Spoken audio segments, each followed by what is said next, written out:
جامعہ ترمذی میں حدیث ہے، سیدنا انس ابن مالک کہتے ہیں رضی اللہ تعالیٰ عنہ علیہ السلام کہ میں نے نبی اسلام سے عرض کیا اللہ کے محبوب صلی اللہ علیہ وآلہ وسلم قیامت والے دن آپ میری شفاعت کریں گے؟ آپ نے فرمایا میں ضرور کروں گا۔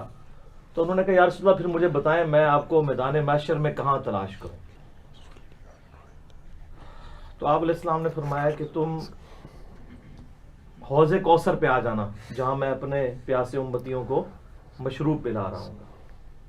تو انہوں نے کہا یا رسول اللہ حوض کوثر پہ نہ پاؤں؟ تو فرمایا کہ میزان عمل پر آ جانا جہاں میرے امتیوں کے نامہ اعمال تل رہے ہوں گے۔ تو انہوں نے کہا اگر میں میزان عمل پہ نہ پاؤں؟ تو فرمایا کہ پھر پل صراط پر آ جانا۔ تو یہ شعر بھی اس میں آیا تھا، رب سلم کی صدا سے وجد لاتے جائیں گے۔ تو انہوں نے کہا یا رسول اللہ اگر پل صراط پہ بھی میں آپ کو نہ پاؤں تو پھر کہاں جاؤں؟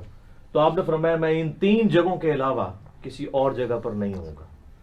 تو اللہ تعالیٰ قیامت والے دن ہمیں اپنے محبوب صلی اللہ علیہ وسلم شفاعت نصیب فرمائے، آپ صلی اللہ علیہ وآلہ وسلم کا جنت الفردوس میں پڑوس نصیب فرمائے، آمین ثم آمین۔ جزاکم اللہ خیرا۔